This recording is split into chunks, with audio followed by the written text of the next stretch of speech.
शिवसेनेनं पाठिंबा जाहीर केलाय। शिवसेनेचे पक्षप्रमुख उद्धव ठाकरे यांनी शिवसेना त्यांना पाठिंबा देत असल्याचं जाहीर केलं। एवढंच नाही तर आपल्या सर्व खासदारांनी विनंती केली, त्यामुळे आदिवासी महिलेला राष्ट्रपती होण्याची संधी मिळते म्हणून शिवसेनेच्या बैठकीत यावर चर्चा झाली आणि भाजपच्या राष्ट्रपती पदाच्या उमेदवार द्रौपदी मुर्मू यांना मतदान करण्यावरून सेनेत काहीसा गदारोळ सुद्धा झाला होता। आता भाजपच्या उमेदवार असलेल्या मुर्मू यांना उद्धव ठाकरे यांनी आणि शिवसेनेनं पाठिंबा जाहीर केला।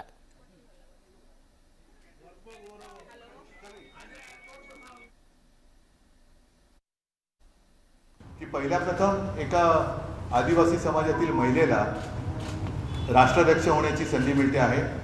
आमच्या समाजाला एक नाही म्हटलं तरी एक वेगळी ओळख मिळते आहे की आदिवासी सुद्धा केवळ आदिवासी नाही तर देशाच्या सर्वोच्च पदी विराजमान होऊ शकतात। तर आपण त्यांना पाठिंबा दिला तर आम्हाला सगळ्यांना आनंद होईल आणि ह्या सगळ्या गोष्टीचा विनंतीचा आणि प्रेमाने सगळ्यांनी जो काही आग्रह केला मला त्या सगळ्याचा मान ठेवून शिवसेना राष्ट्रपती किंवा राष्ट्राध्यक्ष पदासाठी द्रौपदी मुर्मूताई यांना पाठिंबा देत आहे। पण हा पाठिंबा देण्यामागे मी पुन्हा सांगतो, कोणताही दबाव कोणताही कारण नाही तर आताचे जे राजकारण सुरू आहे हे राजकारण पाहिलं तर मी पाठिंबा द्यायच्याऐवजी विरोध करायला पाहिजे। पण शिवसेनेने कधीच राष्ट्राध्यक्ष पदासाठी कोत्या मनाने विचार केलेला नाही। तिकडे मुख्यमंत्री एकनाथ शिंदे यांनी आमदारांसह केलेल्या बंडखोरीनंतर शिवसेनेत सुरू झालेलं वादळ अजूनही थांबत नाहीये। आमदारांच्या नंतर आता खासदारांनी सुद्धा शिवसेना पक्षप्रमुख उद्धव ठाकरे यांच्यावर एनडीए पुरस्कृत राष्ट्रपती पदाच्या उमेदवाराला पाठिंबा द्यावा यासाठी दबाव आणल्याचं सांगितलं जात आहे। पण शिवसेना पक्षप्रमुखांना पक्ष वाचवण्यासाठी पाठिंबा देण्याची वेळ आली आहे असं काही जण राजकीय विश्लेषक म्हणतात। अखेर शेचं ठरलं, एनडीए पुरस्कृत उमेदवाराला पाठिंबा। खासदारांच्या दबावापुढे पक्षप्रमुख झुकले। पक्ष वाचवण्यासाठी एक पाऊल मागे। राष्ट्रपती निवडणुकीनंतर पुढं काय? पुन्हा नैसर्गिक युती शक्य?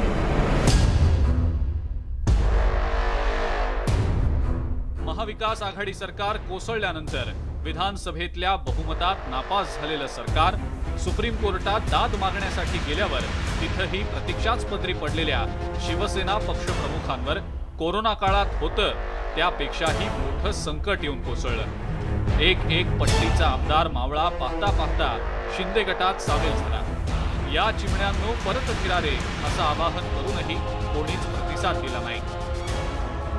चहूबाजूंनी उद्धव ठाकरेंची कोंडी केल्यानंतर दुसरं संकट त्यांच्या समोर दत्त म्हणून उभं ठाकलं। एनडीए पुरस्कृत राष्ट्रपती पदाच्या उमेदवार द्रौपदी मुर्मू यांना पाठिंबा देण्याच्या मुद्द्यावरून शिवसेनेचे खासदार बंडाच्या पवित्र्यात असल्याची कुणकुण लागताच उद्धव ठाकरेंनी सोमवारी खासदारांची तातडीची बैठक घेतली। या बैठकीनंतर उद्धव ठाकरेंनी प्रत्येक खासदाराशी वैयक्तिकरित्या संवाद साधल्याचीही माहिती होती। या बैठकीत संजय राऊत विरुद्ध उर्वरित शिवसेना खासदार असं चित्र होतं। शेवटी राऊतांनी नाराजी लपवत आज माध्यमांसमोर आपली प्रतिक्रियाही दिली। आम्हाला कोणाचाही खतरा नाही, ठीक आहे, जे व्हायचं ते होऊन गेलं। पण भविष्यामध्ये कोणी स्वतःला सुरक्षित समजू नये। राजकारणामध्ये सगळ्यांच्याच हातामध्ये खंजीर आहे आणि प्रत्येकाला प्रत्येकापासून खतरा आहे असं मला म्हणायचं। शिवसेनेनं बाळासाहेबांच्या काळातही मराठीचा मुद्दा पुढे करत काँग्रेस पुरस्कृत प्रतिभाताई पाटील यांना पाठिंबा दिलेला होता। तर माजी मुख्य निवडणूक आयुक्त TN शेषन यांनाही पाठिंबा दिलेला होता। तर प्रसंगी काँग्रेसचेच प्रणव मुखर्जींनाही खुलेआम पाठिंबा दिला होता। त्यावेळी तर शिवसेना एनडीए मध्ये होती। मात्र सध्याच्या घडीला शिवसेना एनडीएचा जरी भाग नसली तरी घरच्याच खासदारांच्या दबावामुळे आणि शिंदे गटात जाण्याच्या भीतीपोटी दस्तूरखुद्द पक्षप्रमुख उद्धव ठाकरेंना पक्ष वाचवण्यासाठी एक पाऊल मागे घ्यावं लागलंय। तर मुख्यमंत्री एकनाथ शिंदेंचे सुपुत्र आणि कल्याणचे खासदार डॉक्टर श्रीकांत शिंदेंनी शिवसेनेच्या या निर्णयाचं स्वागत केलंय। द्रौपदी मुर्मू आहे त्या एका आदिवासी समाजाचं नेतृत्व करतात आणि अशा महिलेला जे आपल्या देशाचं प्रतिनिधित्व करणारं एक वेगळ्या तळागाळातील व्यक्ती जे आहे त्याला आज पुढे केलेलं आहे. तर मला वाटतं सगळ्यांच्या अपेक्षा ज्या आहेत त्या अशा असतील की त्यांना सपोर्ट करावा. एनडीएच्या राष्ट्रपतीपदाच्या उमेदवार द्रौपदी मुर्मू ह्या सुपस्कार म्हणून 14 तारखेला मातोश्रीवर भेट देणार आहेत. त्यावेळी ती एक फक्त औपचारिकताच असू शकते.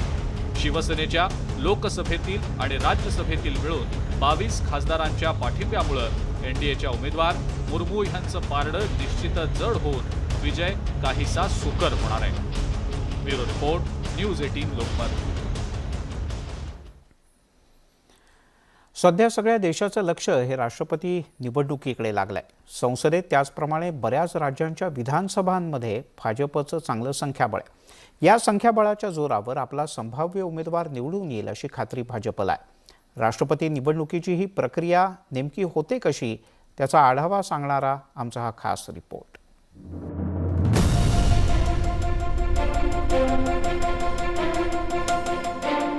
यावर्षी पार पडणाऱ्या राष्ट्रपतीपदाच्या निवडणुका या 16व्या निवडणुका असतील. यंदाच्या निवडणुकीत इलेक्टोरल कॉलेजमध्ये 4809 सदस्य असतील. राज्यसभेचे 233 सदस्य, लोकसभेचे 543 सदस्य आणि विधानसभेचे 4033 सदस्य. मतदानादरम्यान प्रत्येक खासदार आणि विधानसभेच्या सदस्यांच्या मतांचं एक ठराविक मूल्य असतं. त्यावेळेला एका खासदाराच्या मताचं मूल्य 700 एवढं निश्चित करण्यात आलेलं आहे.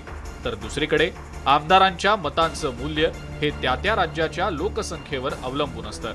आपला उमेदवार निवडून आणण्यासाठी त्यांना YSR काँग्रेस आणि BJD सारख्या पक्षांची मदत लागेल. त्यामुळं एनडीएचं पारडं यंदाच्या राष्ट्रपतीपदाच्या निवडणुकीत जड असल्याचं चित्र स्पष्ट होत आहे. Bureau report, news 18 Lokmat. तेव्हा शिवसेनेने आज पाठिंबा दिला खरा, पण यामुळे काँग्रेस मात्र चांगलीच नाराज झाले.